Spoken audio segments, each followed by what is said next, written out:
The galaxy, as it turns out, had operated under a fairly straightforward premise for the better part of 3 millennia.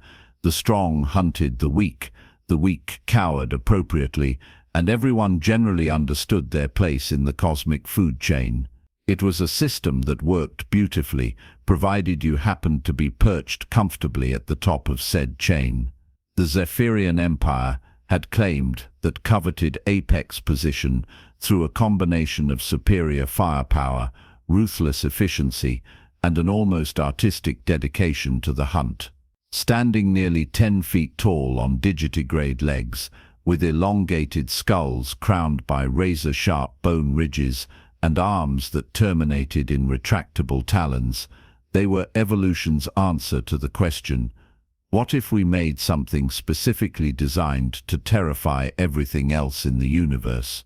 Their culture revolved entirely around the pursuit and subjugation of lesser species, which from their perspective included pretty much everyone else.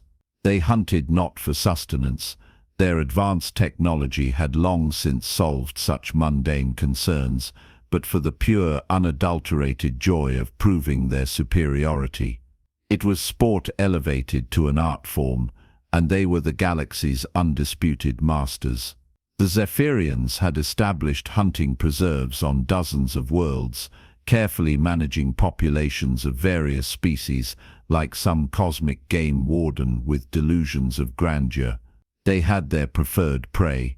The crystalline Veltar made excellent trophies, the gaseous Nimari provided entertaining aerial pursuits, and the insectoid Klaxi offered satisfying swarm hunts.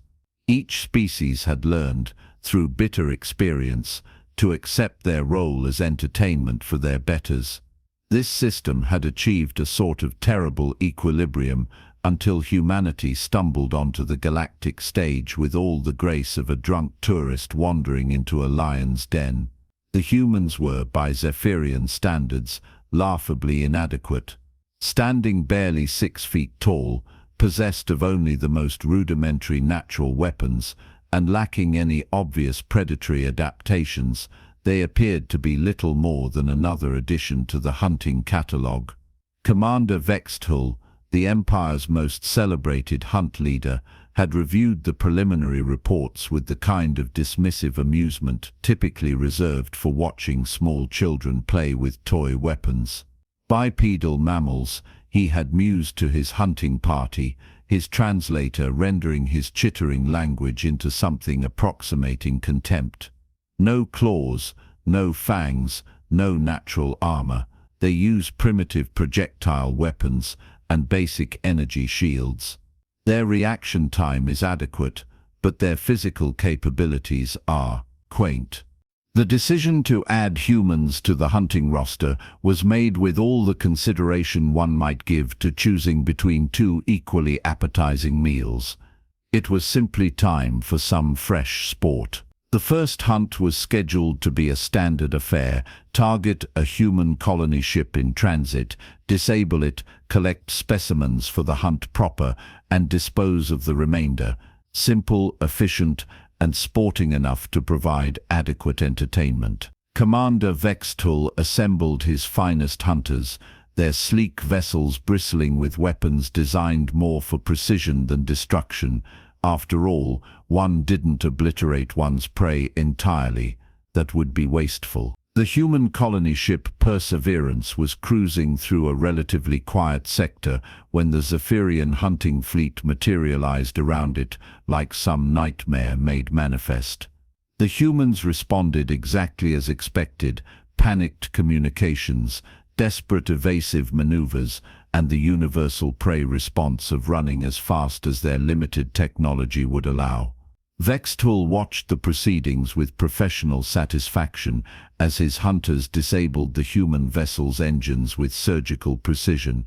The boarding action that followed was textbook: overwhelming force applied at critical points, resistance crushed with minimal collateral damage to the specimens, and survivors herded into holding areas with the efficiency of a well-practiced routine. The humans, to their credit, fought with admirable desperation. Their crude kinetic weapons managed to scratch the paint on a few hunting suits before being overwhelmed by superior firepower and tactics. A handful managed to escape in life pods during the initial confusion, but this was expected, indeed preferred. Survivors who could spread tales of Zephyrian might served a valuable purpose in the cosmic order.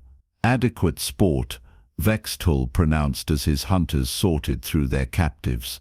They show promise for the pursuit phase. Schedule the hunt for the preserve on Kareth the Fourth. The forest terrain should provide suitable challenge. The captured humans were transported to the hunting preserve with the same casual efficiency the Zephyrians applied to all their endeavors. Standard protocol: release the prey with a head start, then pursue at leisure. The humans would run, hide, perhaps show some clever tactics, and eventually be run to ground. The survivors would become trophies, and the cycle would continue. What the Zephyrians failed to appreciate, what none of them could have appreciated really, was that those escaped life pods had carried more than just survivors. They had carried a message. Admiral Reyna Chen received the distress signal while her fleet was conducting routine patrols near the outer rim.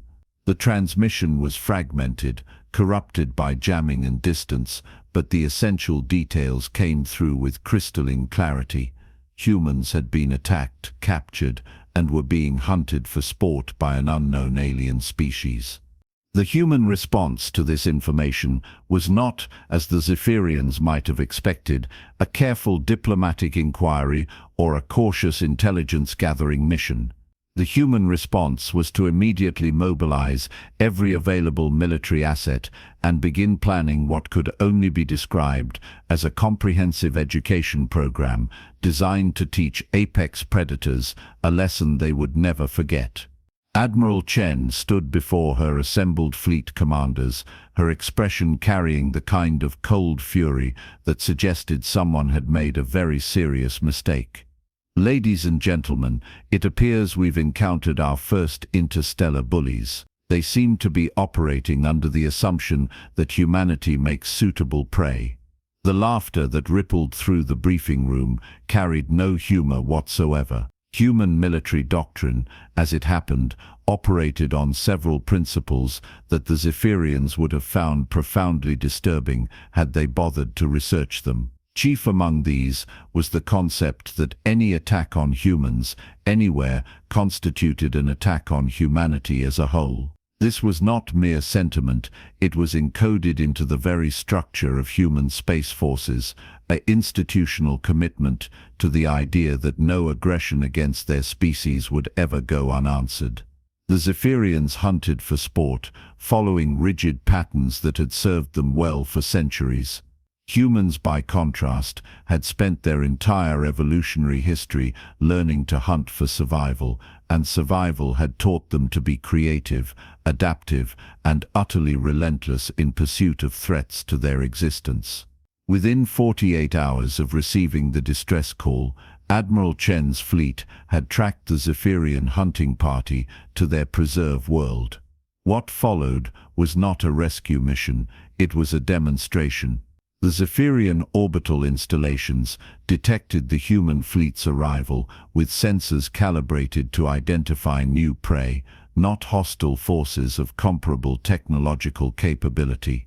By the time Commander Vexthull realized the small objects separating from the human vessels were not escape pods, but boarding torpedoes, his hunters were already learning their first lesson about humanity. They did not, as a species, believe in fair fights. The human assault teams that materialized throughout Zephyrian facilities brought with them weapons designed not for sport, but for warfare. They moved with the systematic efficiency of an extermination squad, neutralizing resistance with a clinical precision that left surviving Zephyrians with the unsettling realization that they were no longer the most dangerous predators in their immediate vicinity. Commander Vexthull found himself trapped in his command center as human soldiers methodically dismantled his operations. The irony was not lost on him. The hunter had become the hunted, and his new predators showed no interest in sporting conduct. "You hunt for entertainment," the human commander informed him through his facility's communication system, her voice carrying the kind of patient menace that suggested she was explaining something to a particularly slow student. "We hunt to eliminate threats." "Congratulations, Commander, you've just graduated from predator to pest."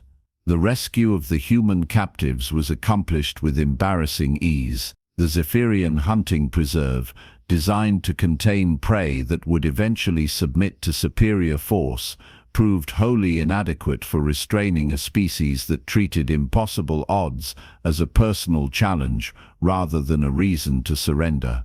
But the Zephyrians' education was far from complete. What followed over the subsequent months was a systematic demonstration of human persistence that left galactic observers struggling to process what they were witnessing. The Zephyrian Empire had expected retaliation, perhaps a proportional response, some diplomatic pressure, possibly a rescue attempt. What they got instead was a species-wide commitment to hunting down every Zephyrian military asset in known space and introducing their operators to the concept of consequences. Human fleets appeared at Zephyrian outposts with the punctuality of a natural disaster. They adapted to Zephyrian tactics with disturbing speed, countering hunting strategies that had worked for centuries with innovations developed apparently overnight. Where Zephyrians relied on traditional approaches perfected through repetition, humans brought creativity, technological integration, and a willingness to try things that made no sense until they worked perfectly. Commander Vextul watched his empire's military infrastructure systematically dismantled by opponents who seemed to treat warfare as an engineering problem, requiring innovative solutions. Human forces didn't just defeat Zephyrian hunters, they studied them, adapted to their methods, and then turned those same methods against their creators with improvements the original designers had never considered. The psychological impact proved even more devastating than the military losses. Zephyrians had built their entire culture around the concept of apex predator status, and humans were demonstrating that such status was entirely situational. Worse, they were doing it with what appeared to be casual effort, as if dismantling the galaxy's most feared hunting culture was simply another item on their species' to-do list. Attempts at retreat proved futile. Humans, it turned out, had spent considerable time learning to track prey across vast distances, and they applied these skills with the methodical patience of a species that had once hunted mammoths across continents. Zephyrian forces fled to distant systems only to find human vessels waiting for them, having somehow anticipated their destinations and arrived first. The final confrontation came when Commander Vextul, reduced from apex predator to fugitive, found himself cornered in a backwater system at the edge of known space. His once mighty hunting fleet had been whittled down to a single vessel, his crew's confidence shattered by months of being systematically outmaneuvered by prey that refused to behave appropriately. Admiral Chen's flagship materialized in the system with the quiet confidence of a predator that had already won. Her communication to Vextul was brief and educational. "Commander, you seem to have misunderstood something fundamental about human nature. You hunt for sport, we hunt to win. The distinction, as you've discovered, is significant." The Zephyrian commander, faced with the wreckage of his empire's invincibility, finally grasped the lesson humanity had been teaching. Apex predator status wasn't a birthright.